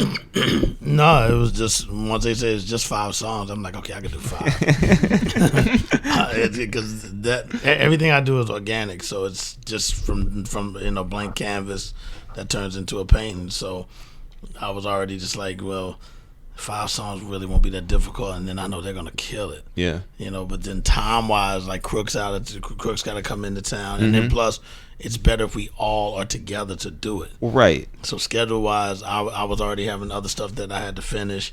So it when it came to like Joel's in Brooklyn, but then Joey's everywhere, and he was everywhere at that time. And then Royce in Detroit, but the schedule and everything just never panned out to where it was kind of like start. It's not happening. Maybe it's not. Maybe it is. Maybe it's not. Yeah. Oh, well, should we wait? Should we just trash it? And then that's when Royce was like, "Well, I still want to do it." And he was like, "Yo, if it was me and you, would you still be down to do it?" And I was like, "Well, that's even easier because our chemistry is so great already." And people have been wanting us to do something together. Yeah. So, there's a lot of beat makers out there, right? There's not a lot of producers out there. Right. And a lot of producing is psychology, right? And it's pushing, the artist to go in this direction or that direction. Obviously, a lot of people are put onto that now, considering like what No ID and Jay did together, and the psychology behind that whole project. Was the first PRhyme project and was the second PRhyme project something where you needed to sort of like sit down and have these very deep discussions and like move it in a certain way that maybe was unexpected? No, it was just convincing me to just stick with Adrian's sound when I was like, but let me just do it my way. And they were like, yeah, but the whole key is Adrian is the sound. You will manipulate his sound into the way you program beats. Right. And I had to tell him that. I don't know about just pulling from one. I was like, Preem, he doing whole compositions, bro. Like, it's going to be nothing like what anybody. I'm sorry. No, nothing like what anybody else has done. I was like, because nobody does what I had to. Man, I'm like Don King, bro. Only in America. Sometimes you gotta remind Preem of who he is, man. He's so humble. Marshall is the same way. They're a lot alike, bro. They're a lot alike. Well, who leaves their house more? Oh, definitely Preem. Definitely Preem. Preem be out here in these streets. Oh yeah, Royce has heard my story. Preem is like, if I call Preem's phone and he's home, like if I FaceTime him and I see his crib in the background, I'm like, holy shit, what's going on, bro? You all right? You sick? He knows I'm always out. He always driving, man. Do you do the car test? Oh yeah. Yeah. It's mandatory. Yeah. That's like a producer thing. That's a producer mandatory thing. I've been checking mixes on my phone lately. Really? Yeah. Because that's how most people listen to it. That's how a lot of people listen Put to headphones it. on? Lately, I've been listening to it out of this speaker. Oh right here. my! Put it up. It's to my ear. it's interesting to do that, by the Put it way. up to my ear like I'm on the phone. Yeah. And I can hear a lot of things in the beat, and I can hear a lot of things vocally that I probably. Oh, wouldn't so you're catch. playing it through that ear speaker? Yeah, this one. Yeah, you're not playing through the speaker on the phone. No, it comes out of here. Yeah. No, the speaker, when you put it on speakers at the bottom. Oh yeah, not when I put You it on put it speaker. like if you're talking to somebody on the phone. Okay, yeah, because Is that better? I would. I mean, if he feels it, now I gotta wonder. Are we gonna break up PRhyme you know, right before our eyes? I think I need to lower some hi-hats now. I think the hi-hats messed up on one. But you got to remember, I'm not approving the beat. Besides D&D, what's the best sounding room you've ever been in? Calliope. Where's which that? is that's where we went. Gangstarr. We went there because I saw that the Jungle Brothers' first album was done there. De La did a lot there. Latifah did a lot there. So I was like, I need it to sound like that. Where was that located? Calliope was on 37th and between 7th and 8th, Oh. right? D&D, yeah. Yeah. It's a Jamba Juice now. Yeah. Yeah, exactly. Yeah, it was located at Jamba Juice, and I remember Ultramagnetic MC's first album. TR Love had on a Calliope shirt and it said "So hot it hurts," Yeah. and I was like, and on the back had the Calliope logo. And I was like, I want to be there because Ultramagnetic was there, and it just wherever the dopest record sounded sonically, I wanted to be at those studios. Yeah. So when we went there, that was really when I started to do beats on my own. The first Gangstarr album, it was me, Guru, and the engineer Shlomo Sonnenfeld, and we did it together. Yeah. That's why I don't feel like me and Guru used to call it No More Mr. Nice Guy our resume because we felt like we would all learn how to make an album. I'd be on the SP12. Guru would hit the hi-hat, I'd hit the 808, and we'd look at each other all together and high five. Like we'd be like, boom, we'd be like, yeah, and then he'd be like, and we're like, ooh, high five and lay it down. And we didn't even have automation, so like when we did Words on Manifest, that part we said stop, think for a moment, okay? We did about 20 takes of that. Oh my God. Because without automation, you have to literally go on sway, you have to go and boom, and if even one thing back and do another pass. Yeah. So I have about 20 passes of it. Do you miss like those days of more manual production? Not the unautomated one, but for once, but just that whole going to tape process. I love that process, which is why I'm very meticulous now, because you mess up on a punch, it's gone. Yeah. Now you can just hit undo. Yeah. Open Apple Z is the greatest thing. Yeah, Apple Z. But isn't it like amazing to watch like Standing in the Shadows of Motown or something like that, and you just like you're like everyone's in the live room playing all at once, and if you fuck up, you're got to go back to the drawing board. Yeah, I have a lot of the old like sessions. A lot of sessions are getting around now, and I was listening to "Can't Hide Love" from Earth, Wind and Fire. And the part where they do the little at the end, they did that all on one mic. Yo, I'm thinking, Maurice on here, Philip Bailey here, Freddie on this one, and they blended. It's all one track. So I mean, they gathered around the mic and just sang that, and I was just like, man, we ain't shit when it comes to the process. We heard what they're doing. No, I've heard Royce sing. Not great.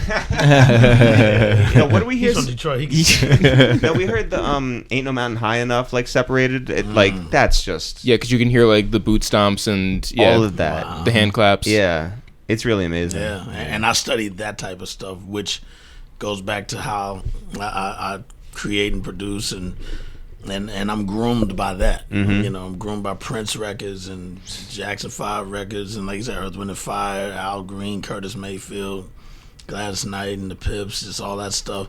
Stevie. So I'm that intricate. Yeah. What was the first studio that you walked into? Such a Sound with Slow-Mo.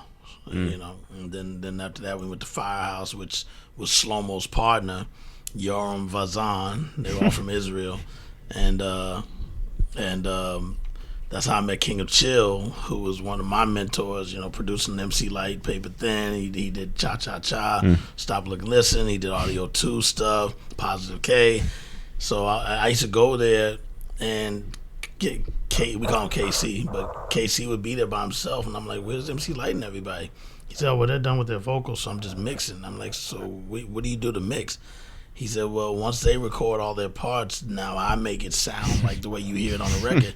I'm like, so they're not here with you? Because this is something I'm learning. He's like, nah, this is the part I do. I'm the producer. I'm like, so what do you, because I was just making the beat at first, but he's like, yeah, I'm the one that shapes it, arranges it. And he said, I moved this vocal here. And I'm like, can I watch? And he let me watch. And then I was telling him I wanted to learn how to work the S950 because I saw that Marley Marl was using that. And I was like, I want to learn how to use that. He said, I know how to work it. He said, why don't you come to my house? And I used to go to his mom's house in Crown Heights. And he taught me, I bought a machine. He taught me how to work it. Then he told me what drum machine I need to get to trigger it. I got that. Next thing you know, I'm doing Gangstarr records at his mom's house. I'm like, yo, check out this beat. It's called X Girl. It's going to be called X Girl the Next Girl. And Gurus, and we go to record it, and then it becomes a hit, So I learned a lot from him. And how now he's my engineer. How were you affording all that equipment so early? I was in the street. Mm-hmm. All right. Simple enough. Yeah. Is it weird now that everyone has like a home studio and it's not like you could just send stuff to each other electronically rather than like collaborative? I miss the being in the studio part with everybody. Yeah. I mean, back then the labels had the money, the budgets were big. The label heads would literally go, "Hey, go take him to a club, take him to dinner. Here's another $1,000 just for food." Just for food. Unless you live in Detroit, where we miss out on everything. You got to actually get flown out just to do a verse. So I'm glad we flying verses around. Yeah, man. So this whole sending everything. We'd have to wait if it was more than 40 tracks.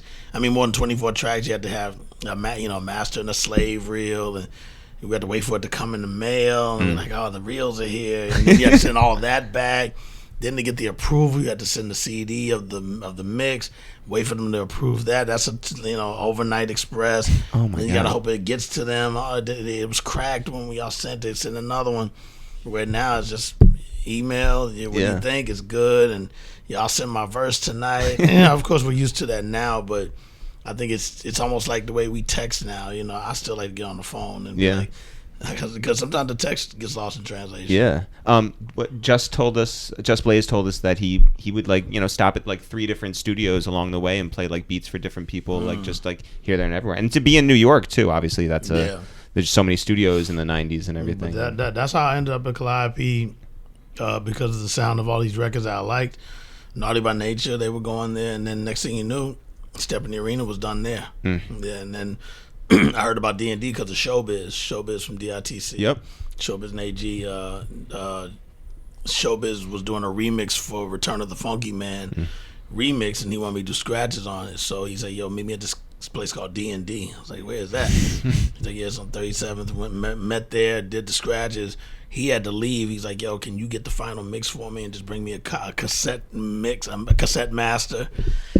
And I was like, yeah, no problem. And Eddie Sancho, who became very famous with us, was just an employee there. He just happened to be the one they said, Eddie, got a client come in and you do the session.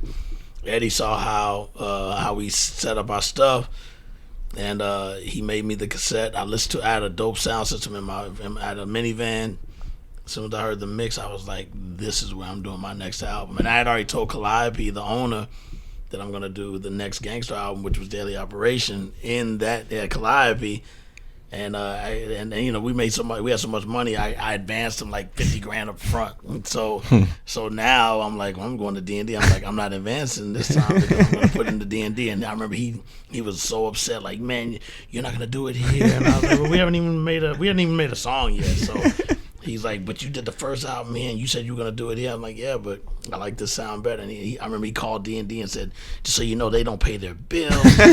They'll never give you your money. Just anything to make D&D be like, well, we don't want to mess with these guys. But then it's like, and they told us. So I'm like, he said that? So I'm like, well, we're definitely not coming to you now. And then that's how I met Dave and Doug, who are D&D. Mm-hmm. Next thing you knew, we became pals, and all of a sudden everybody just started coming to D&D. It just became, 2 a.m, Funkmaster Flex would get off the radio and doing the club, and do two in the morning sessions, and he'd be in there doing all these mixtape albums. Brent bringing everybody in. Bro, my first time in D&D, I was like, yo, this is ridiculous.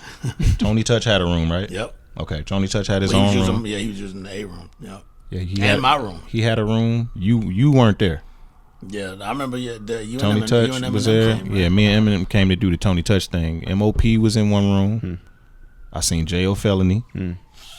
Yo, it was like loaded with people, but most of them were just like famous. You know what I'm saying? And it was just like, damn, this is New York. Oh.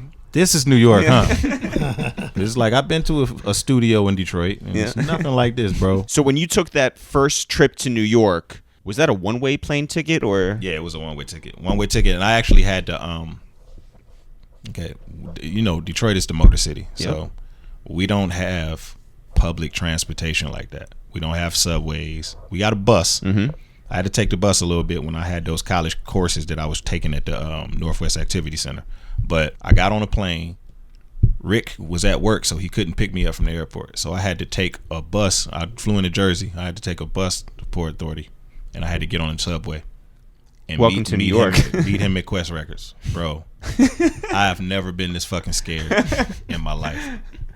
I was like, what the fuck is going on? Like, why is everybody walking so fast? Like, where are they going?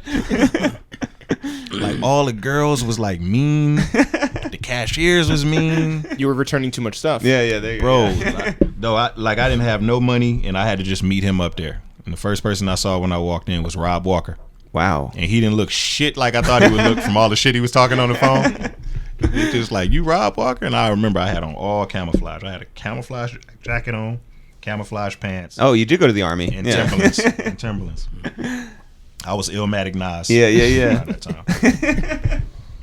Yeah, so it was that was frightening. And then I ended up staying with Rick in Harlem. In Harlem, he had a crib on 116th in Harlem, and I basically lived there for months. Wow. I missed the first almost year of my son's life. Really? Yeah. Man. Who would you say, Royce, knows you better, Marshall or Preemo? Damn, that's a good question. Yeah, as Preemo leans in real quick. That's a good question. Because they both know different sides of me. You know, obviously there was a lot of development that I missed out on and that I gained while being close to Preem when I wasn't even talking to Marshall. And when I got back cool with him, when we started talking again, he wasn't the same. So it was like two adults, one more mature than the other, obviously him being the mature one, me still drinking. And it was like I had to kind of get on his level in a way in order to really be able to understand him. Because when I first got back around him, I thought he was a little weird. You know what I'm saying? And it really was because it was walls up. It was walls up due to past shit and just him being a recovering addict and another addict, him allowing another addict around him. Because he knew I had a problem. But this is Royce. This is my baby. You know what I'm saying? Like, right. So it's like me and Preem, like we stayed cool through everything. So it's like when I went to jail, it was like, need money? Need money for your books? All right, you sure? All right, cool. All right, well, let me know. Cool.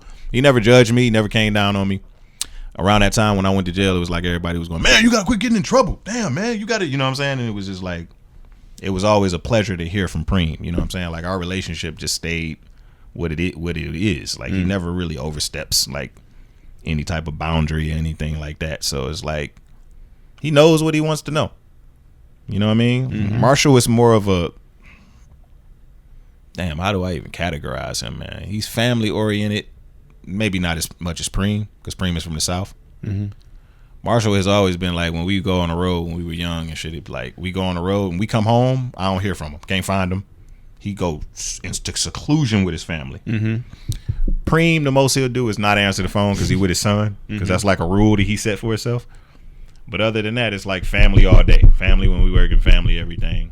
And it kind of clicks like that with Marshall too. But then Marshall does go into his little cave every now and then. What about you, Preem? Yeah. Who's like your best friend in the quote unquote game?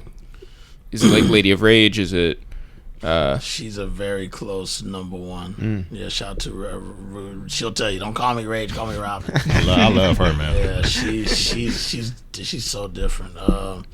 Yeah, I mean the closest, music wise, would definitely be Royce, Rage, and I was Showbiz. We're very, very close. Just like extremely. I call him my consigliere. Like I'll call him and go, yo, what do you think about this? And we debate. We debate a lot. Over like this petty stuff or like just everything. You seen Aries? No, I don't know what song it is, but he's just he got, when I met him, he was Rakim, so Showbiz was his stage name, but at the time he was in the street real heavy, but still into beats and digging. But I'd go to the roughest neighborhoods where he's from. Him and Fat Joe, all from St. Lord Finesse, Diamond D, they all from the same block. Yep. And he'd be in Benzes and Beamers and all these new cars. It's like, yo, how you afford all these? You're a teenager. And we pull up to crack spots, and he'd leave his keys in a brand new Benz. I'm like, yo, you ain't gonna take your keys? Like, so everybody know me around. Ain't nobody messing with my car. And everybody's like, peace, Rakim, peace, Rakim. Hey, Rock, this is where Rakim, the rap already out. Yeah. Peace, Rakim, and like saluting him like if he's a young guy. And I'm like, damn, like the whole neighborhood saluting you. It's like, who are you? You know what I'm saying? But and I witnessed that, so we've been friends from way back then. I mean, seeing him step to people like heads up, like, and not afraid to throw down and everything. And then he saw I was the same way, because down south we're raised on fighting and throwing our hands up, so we're not, I'm not afraid of anybody either. So we really built a bond. You know what I'm saying? Like there's other friends that are in the music game that I'm tight with as well, like Panchy from the NYGs and stuff like that. We're extremely close. But Showbiz is a very known name with DITC. They're an era. I remember when Big L was just stressing Lord Finesse to just hear me, and they were like, yo, I want you to check out this guy Big L, and then Big L taking Jay-Z around. I was telling Royce, we were just having a conversation, like Big L was literally taking Jay-Z everywhere he went before Jay-Z blew up, and guys were like, yo, why you always got that dude Jay-Z with you? And Big L's like, yo, he's gonna be the next big thing. This is Big L telling us. Crazy. He's gonna be the next big thing. That's why I take him everywhere I go, because he likes to rap on the mic. Take him stretching Bobito. He's gonna rap, so... And he was right. I wish I had met Big L, man. Yo, one of the funniest guys in the world. Do you know that Big L was the one who taped the J and DMX battle up on the at the pool that hall? was his tape. Yep. Isn't that crazy? Yeah, I remember he won his tape back. I remember when he dropped the tape and let Dame hold it. Yeah, and he never got the tape back. Yeah, when he was like, I want my tape back. I was around all of that. Crazy. I was around all of that. I used to see Dame Dash walk his dogs, because that's when I moved to the Bronx. That's how I met Panchy and the other members of Group Home. They lived in the Bronx on 183rd. Groove was going out with this chick from up there, so she let us sublet her apartment, because she was moving to California for a year. So she would like sublease my apartment, and that's how I met Smiley and all of them. And that's how our Bronx connection came. I knew Chubby Chub and Ski and Tone Hooker, who came up with the Rockefeller, and all of them in the original flavors. So Jay-Z used to be up that way, so down University, and I used to always be down the hill, just hanging out the aqueduct at the basketball courts. Cause my dancer and Gangstarr can play ball real good. Guru could play basketball real good too. So just all those memories, seeing Jay-Z and all that around them, and Dame walking his dogs. That's how we all connected. So. The next thing you know, and Clark Kent. So next thing you know, Clark's like, yo, got this new Jay-Z record. I already knew Jay for being with Jazz-O. Yep. Man, he's played me in my lifetime, and I was doing radio at the time with WBLS. I had a mix show, and they were like, yo, you think you could play it next week? I was like, yo, when we come out of commercial, I'm playing this now. And I threw it on just to get a little listen. I was like, nah, I'm playing this out of commercial. And then from there, Jay just started becoming this, just bit by bit, just got bigger and bigger and bigger. He never declined. Yeah. He's figuring things out, boy. Yeah. I mean, he was making those adjustments. Oh, yeah. Yeah. Shit. Yeah, no, he knew exactly what he wanted to do. Well, speaking of funny rappers and funny people, you did a date with Dave Chapelle. How did you meet Chapelle in the first place? I met Dave through Mos Def and Talib Kweli because they had been hanging with him for a long time. You know, they were just buddies. You know, so then I got a call that Dave wanted me to open up for him for his that Radio City. Not the one he did this year, but you know, I was like maybe 5 years ago. And he said, "Yo, I love your beats. I love this. I love that." And I remember even when he was watching the show after I got off stage, I just tapped him on the shoulder to say what's up, and he goes, "Oh, numbers." I'm like, "Damn, I got Dave Chappelle's number," because he had already blown up with the Chappelle show. And, and I just seen him recently at the show that he just did on his birthday, the final show. And what he did, like 13, he did like 11, 12. Yeah, a lot. Yeah, it was the final night. And I was with my former manager. I was like, "Man, let's go out tonight." And with me and him are chilling. And we're in the backstage area. And he walks in with, maybe look like a security guy that runs with him. And everybody's like, "There goes Dave, there goes Dave." And they're following him around because it's his birthday. So you see everybody whispering. And I see the security guy make eye contact with me and kind of do a double take. And we're standing by a whole table full of food. And I'm like, "Damn, I'm really hungry." I said, I'm gonna grab something, and right when I'm about to grab it, Gary goes, "Don't turn. I think Dave's coming over to you." I said, "Word?" He said, "Don't turn around, don't turn around." And right when I'm about to turn, I could see out of peripheral he's coming my way, and he goes, "Yo!" It's my first time seeing him since maybe 5 years. And wow. He was like, "Yo, what's up?" He said, "I didn't know you was here," but because his manager for Corey, who used to handle Kweli, hooked us up with tickets, and plus you got to put your phone in the lock pouch, and they were like, "Yo, you can keep your phone out," and I was like, "Picture time," but I didn't even ask for a picture. I wanted to, but I was like, "Nah, I'm gonna just chill." I remember we sat right next to Liev Schreiber, who I'm a big Ray Donovan fan, and want to say something to him too, but I'm one of those guys that won't say anything, even though I want to. I'm like, "Nah, I don't say nothing." Really? I'm kind of like that too. Really? I want to, or if it's just the right time, I'll do it. So you guys have like a lot of numbers in your phones that you just won't text? Oh yeah. I definitely. I definitely. Especially if you like initiate it and we exchange numbers, I definitely not text her. But I'll be wishing like, "Damn, man, I wish we was cool." And I have stuff under different names where a lot of you wouldn't even know. Yeah, in case you lose a phone. I remember Dr. Dre called me because I needed to ask him for a minor favor, and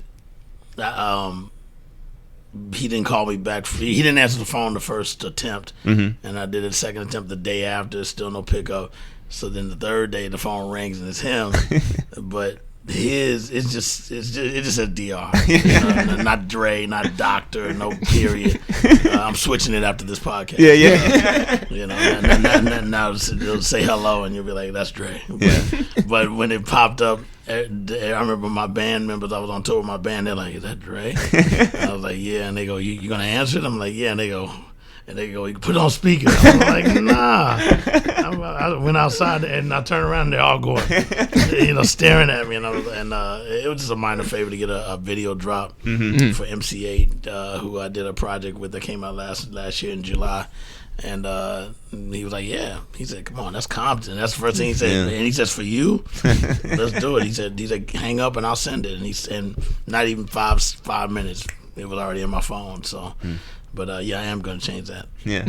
So all podcasters will be under different names. Does his studio sound like immaculate? Yeah. Man, that is the loudest studio I have ever witnessed in my life. Like hurt your chest loud. Yes. Yeah. I like loud music too, where I want it to hurt.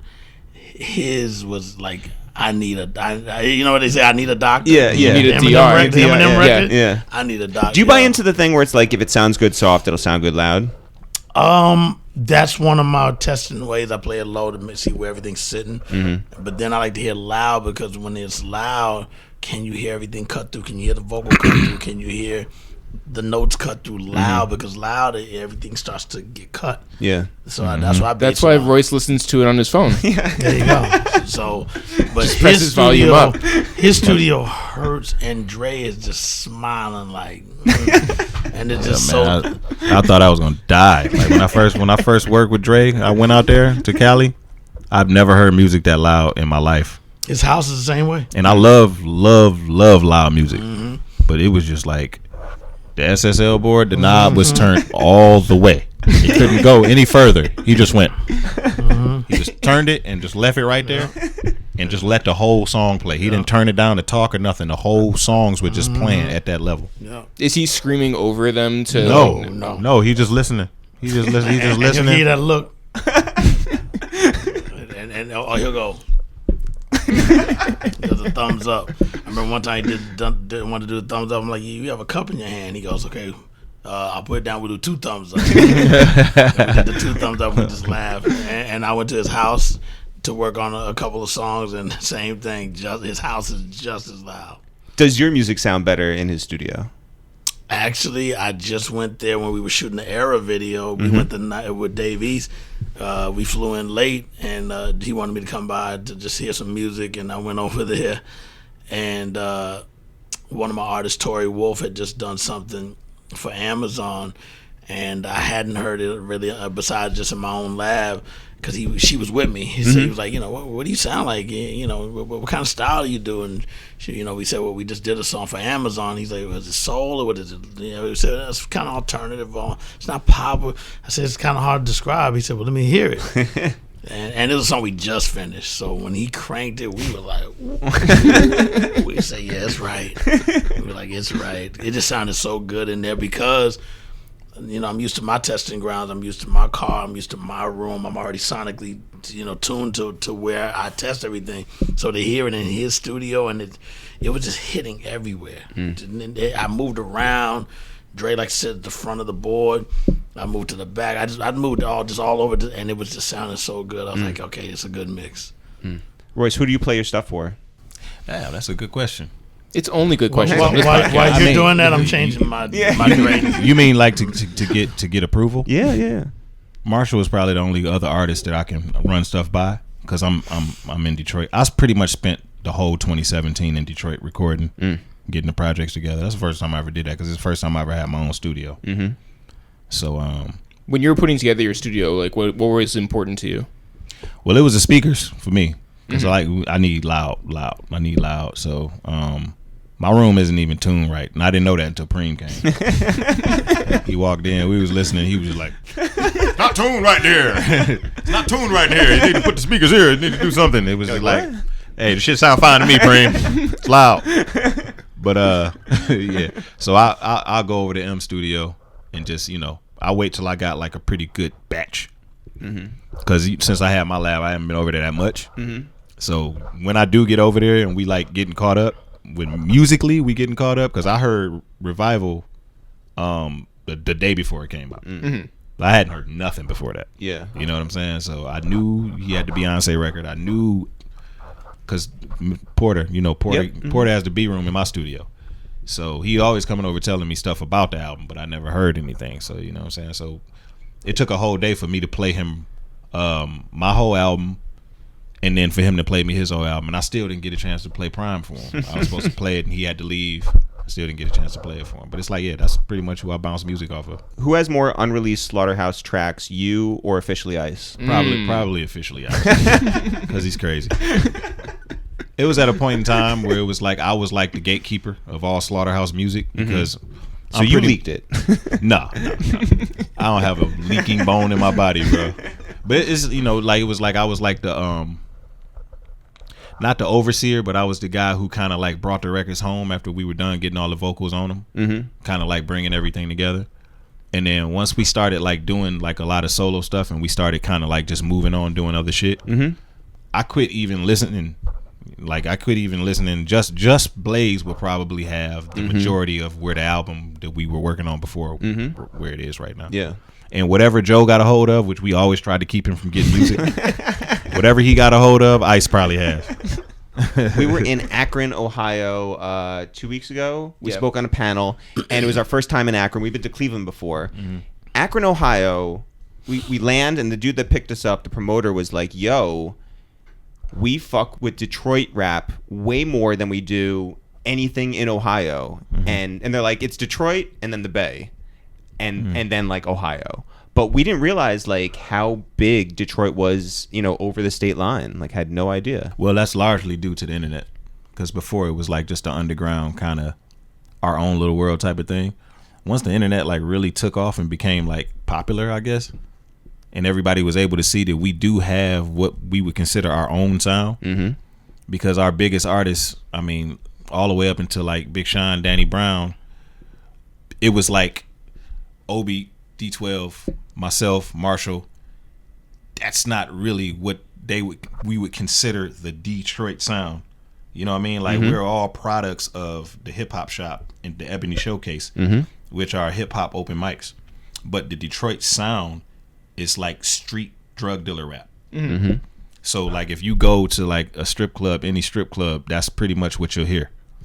Or just like the hood bars and shit like that. And it's a way that they ride the beat. It's a way that they enunciate. And that's like a little bit ahead of the beat. Yeah. Well, it's more ahead of the beat now than it used to be. They went a little more ahead of the beat now. I can't listen to all of it, but some of them are nice. Like I Swear Vezo is super nice. Payroll, super nice. Yeah. Are you surprised at how Detroit has sort of like progressed in the last 5 years? I'm not surprised. I actually feel like it's taking a little long. It's taking a little long. Where we were with Motown, and the talent that we've had on a worldwide scale, I feel like we should be a lot further ahead than we are. I feel like we're being held back, lacking unity. Are you proud of Detroit? I am. I'm very proud of Detroit. I think we're better musically than we've been probably since the Motown era. I think we have some of the best artists in the world. I think we lack unity. That's it. The right kind of unity. Everybody, we got it to a point where we got sort of a unified front. But what I'm learning is that's not enough. That's not enough. It has to be real. Everybody has to be going into it with the right intention. Is the city just like sort of like fractioned off, or? Yeah, it started out as a very, very competitive thing. Like my whole era that I came up in, my generation, we were all just competitive with each other. Everybody just wanted to make it first. Now then you all joined together in D12. Yeah, but it's not. We didn't really join together. It was like when we should have probably joined together, we were against each other. You know what I mean? So that's important too. Timing is important. So after the fact, we started to kind of see it, but it took for us to grow into that. So once we did that, we started having individual relationships. Like my relationship with Mr. Porter is obviously different from my relationship with Bizarre. Even though we're all under the same umbrella, we're all family to a degree. But if you're talking about Mr. Porter and Bizarre, they don't even compare. That's my brother. Porter is my brother. Bizarre, we just cool. You know what I mean? So now the newer generation, a lot of the mistakes that we made, which we made very public, like we did the beef DVD, we did all of these stupid things. So it's like you guys are looking at this, you're seeing it, you're seeing where taking the violent approach gets you in this business. You're seeing where trying to air things out publicly and all of that, you're seeing where it gets you. You see how stupid we looked.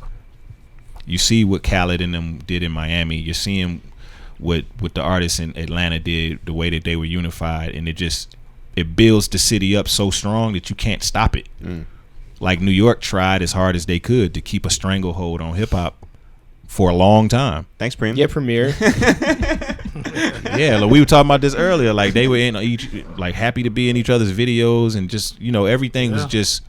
Everyone who flexed brought up the D&D. It was just unity. It was unity. People charge to be in videos. I'm like, you pay to be in a video to make a guest appearance? I think that's just crazy. Do we owe you money for coming over here to do the podcast? Absolutely. Yeah, I'm gonna have to have my people get with your people. I thought the check was ready. Damn, Royce. Yeah, but they. I mean, yo, blame it on your lawyers. You guys have had them since the beginning. I know. Yeah. But just in terms of talent. Everybody is out for self. It's like a self-preservation type thing. But one thing about Detroit, man, I don't know if it's something in the water or what, but the first thing that the average Detroiter thinks to say about an artist when they hear about them is something bad first. You have to be convinced to like somebody. Like we're incapable of supporting our artists while they're still grassroots in Detroit. You know what? That comes up far more often with lots of different cities. Wiz talked about that when he got dropped from Warner Brothers. He's like, my city, he's like, shit on me when I came back. And like obviously like everyone talks about DC, yeah, everyone's just like they don't support their own, but Detroit the same. Detroit is the same, and I think we're even more behind the 8 ball because we have that Motown stigma attached to us. So it's expected more. They expect great things from Detroit, but then the industry as a whole, they don't really respect Detroit. Like it's a money grab city. That's where like the no-fly zone and all of that type of shit came from. All of these concepts, it came from that.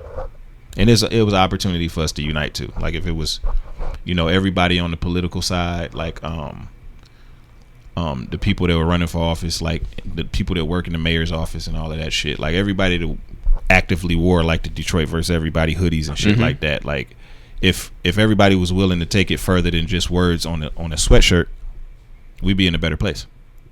Well, like we talked earlier about Detroit giving Cardi B the Spirit of Detroit award. It was very difficult for me to verbalize how I felt about that without it coming across like I'm saying something negative about Cardi B, her the individual. Right. Has nothing to do with her. Could have been anybody. Right. If they're not from Detroit, why would you even think to give them a Spirit of Detroit award? There's nothing somebody from outside of the city can do that should make you feel like that they deserve it. Let their city give them their own awards. Let's give our artists our own awards. Let's help work together to build our own artists up. Let's build our city up. Let's start doing more work together. Let's all be more active in the community. Like if I tried to call, it would take somebody in my position, Trick's position, Marshall's position, Sean's position, to try to rally everybody together to do something for the community, but it'll always be some bitter artist on the side not showing up because of some type of feelings or some type of. We put the Detroit versus Everybody song together, and then a whole group of artists did a whole nother version of it because they felt like they should have been on the original version. It's just always about what about me? What about me? It's never just. Nobody ever wants to say, let's put the city first. Let's put our feelings aside, because me and Danny Brown, we didn't like each other when we did that song, but we were willing to put our feelings aside to make a stand for the city, to make a statement that would make the city look better. We were willing to sacrifice the way that we felt personally because we knew it wasn't. It's nothing really real. Like nobody's really has a problem with anybody for anything real. It's all ego and competitive nature. So, how does that differ? I mean, do you have a relationship really with Houston, or are you like strictly like a New York guy now? Yeah, I have both because I still go home a lot and I still hang with the people from day one that I came up with. So I'm from a town outside. I was born in Fifth Ward and raised there as a child, but then I moved to Prairie View, which is about 45 minutes outside of Houston, and it's a small black neighborhood, but it's very, very, very just contained. The biggest thing going for us is our college, which is part of the Texas A&M system, which is the Aggies, and they're our funding. So because of that, we're considered like the black version of the Aggies, but just on a way lower scale. But if you're not from the school, it's just the people from my neighborhood, so everybody knows everybody. And all the people I grew up with, from the girls and the guys, we still hang every time I go home for Christmas. I'm home for so many other events.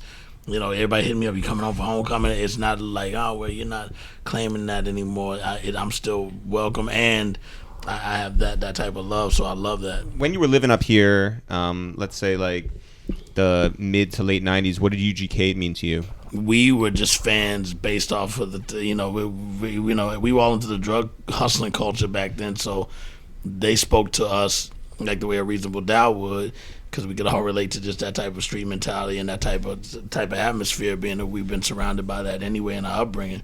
Even though I had a mother and a father my whole life in my household, we still were into getting into the dirty stuff in the street, right? Stealing cars and selling speed and all this crazy stuff I used to do. And at that time it wasn't really called crack yet, because I graduated high school in '84. So right.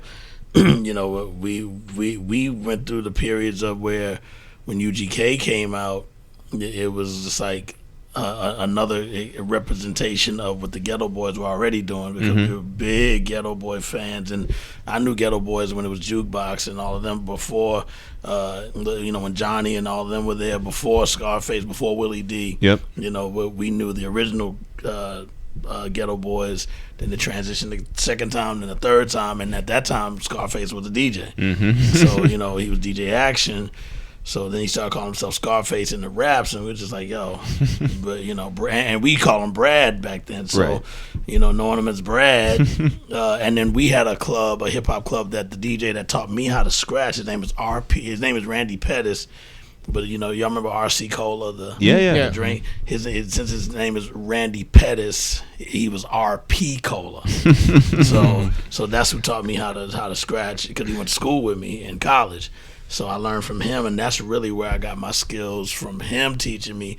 But he used to DJ at a club called the Rhinestone Wrangler that Jay Prince was one of the owners. So that's a hell of a name. I know, yeah, the Rhinestone Wrangler. But they don't have that in Detroit. It'd be like a male strip club.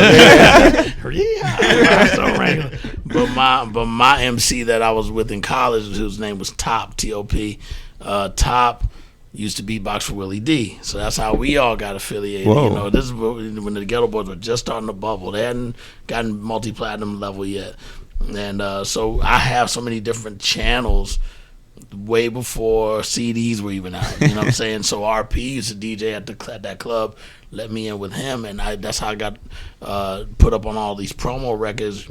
Make the Music with Your Mouth, Biz, and Mr. Big Stuff from Heavy D and the Boys. And I was like, yo, where you getting all these records? I said, man, New York. All these are from New York. It was just New York everything until NWA started coming out with records. Yeah. Again, UGK still hadn't even dropped yet. Right. We're talking about, early 80s into the late 80s. Yeah. So when UGK dropped, we were just like, yo, these guys are a whole nother just on that independent and got regional a pocket full of stones. What soundtrack was that on? That was the first time I heard him. Was it Minister Society? Yeah. Mm-hmm. And so, but yeah, UGK became the new heroes after the Ghetto Boys to represent Texas. And shout out to Bun and rest in peace to Pimp C. For sure. Good friends of ours. I was good friends with I am good friends with Pimp C as well. So.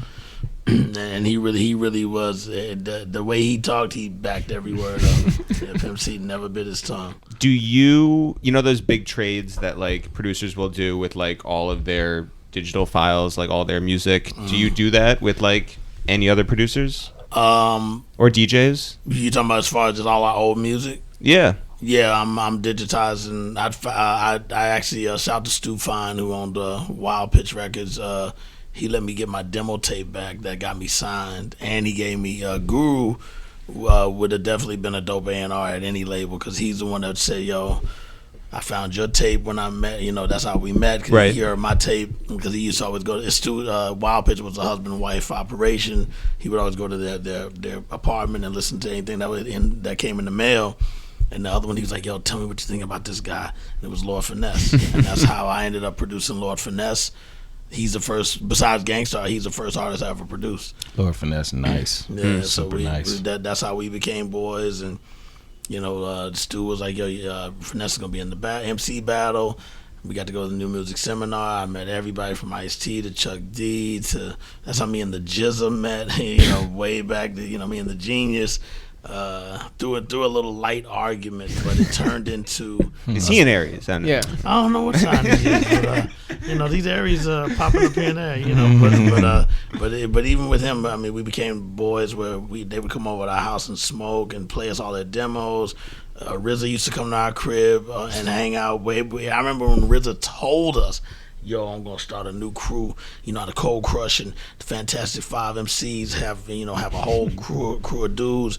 So I'm gonna start a new crew called the Wu-Tang Clan, and we were just like, he said, I'm gonna get some of my homies from Staten Island, like all my Brooklyn niggas, and I got this and I got that. And next thing you know, we're at this place called the Arena, which is one of our hip hop spots that we used to go to on every week.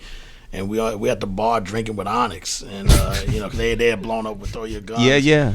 But we were all of us were homies. All of us got along with each other back then. So we're all at the bar, and Protect Your Neck comes on, and they just spaz out like, oh, and they start singing, and I'm just sitting there staring at them like, first of all, how do I not know this record? Yeah. Second of all, how y'all know the words?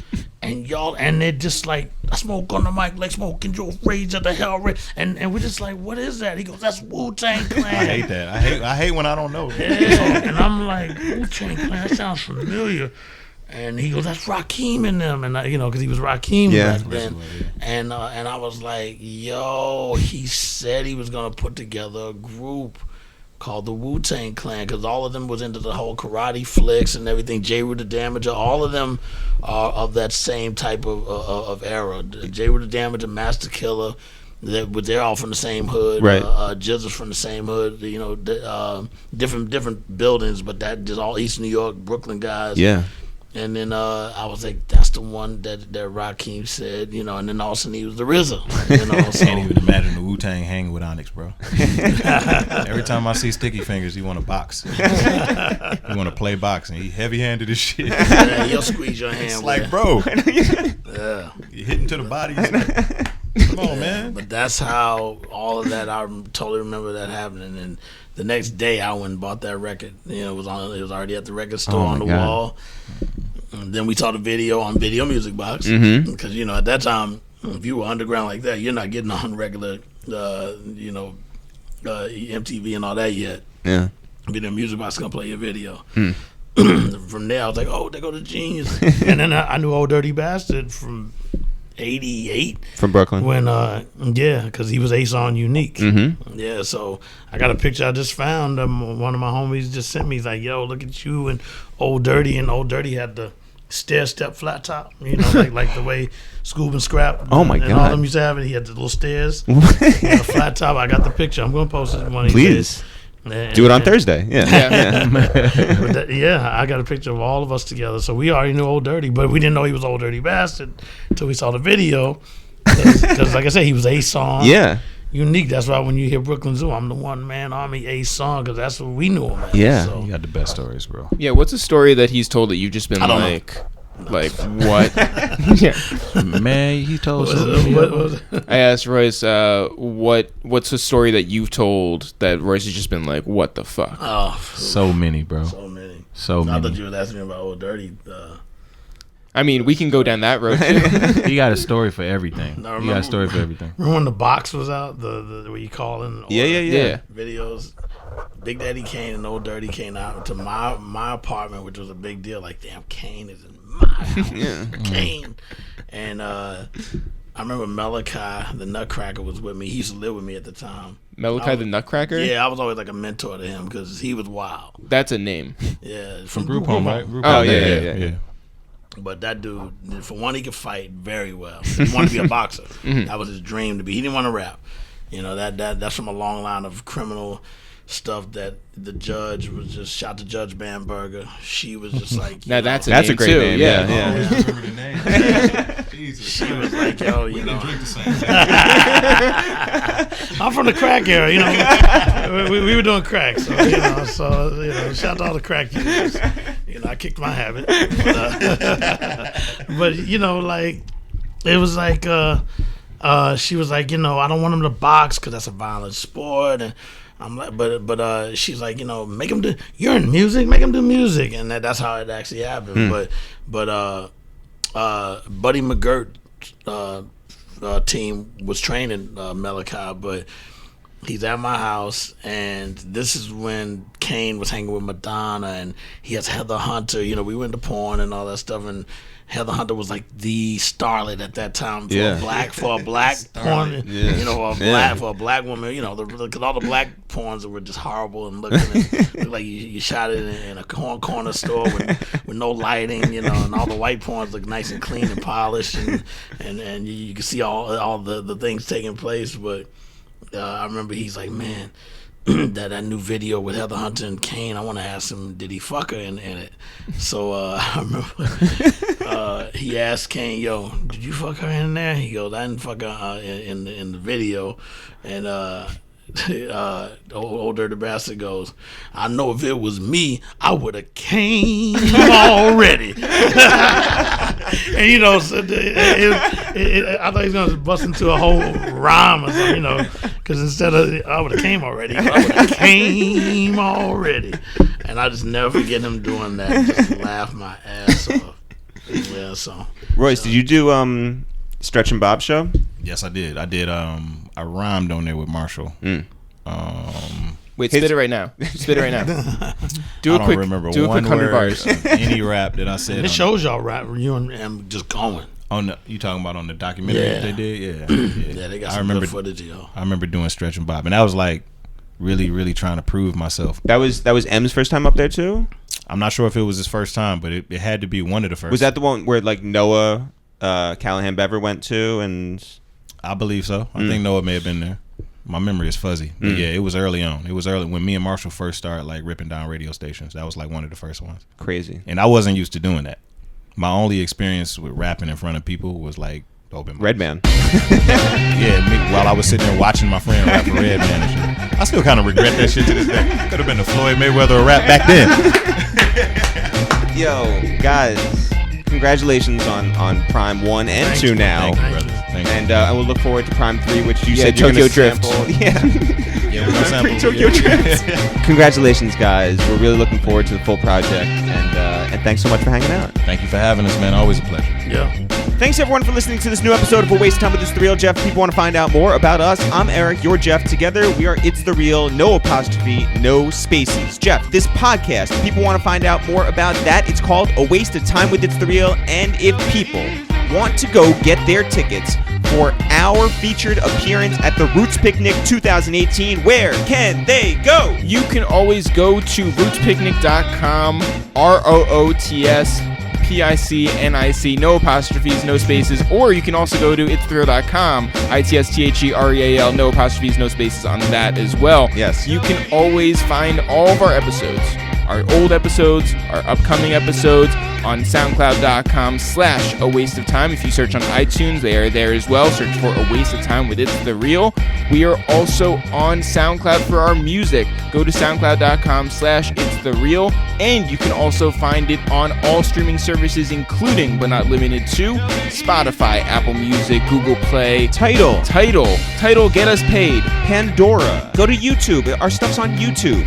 YouTube.com/ItsTheReal. If you want to find us on social media, we are at Twitter at It's The Real, Instagram at It's The Real, Facebook at It's The Real. We are also on Snapchat, but nobody likes the Snapchat update, so not we are even not that fast out. So we are not going to shout that out. No. You know, Jeff, this podcast, which has been so great and so successful for almost 3 years now, continues to grow, and we don't want to stop the momentum. So what we do around here is tell our friends to tell their friends to tell their friends to tell their friends. And what are we going to do today? We're going to tell our friends. So, Jeff, which friend do you want to tell? I want to tell a whole bunch of people, but I want to start with Michael Pratt, who works with Dinnerland out in New York.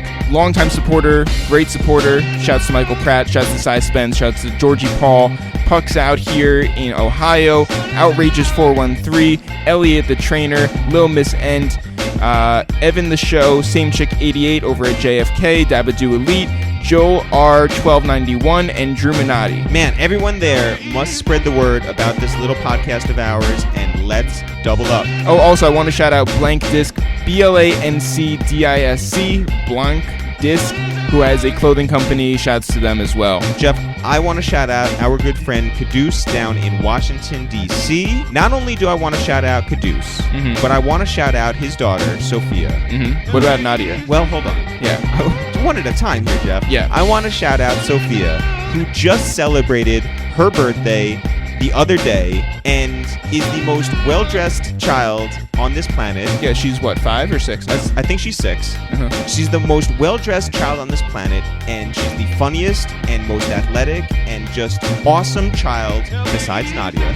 But we love them equally. But it's Sophia's birthday. Shout out to Sophia. Happy birthday to Sophia. And a huge shout out to Caduce, our guy down there in DC. It's been too long since we've seen him. Shout out to Caduce, and we appreciate you for always supporting A Waste of Time with It's The Real. I think this is the only podcast that we're putting out this week as of today, right? Yeah, that is the plan. One is the plan. As always, guys, not for real, for real. Sure. We'll see you guys next week.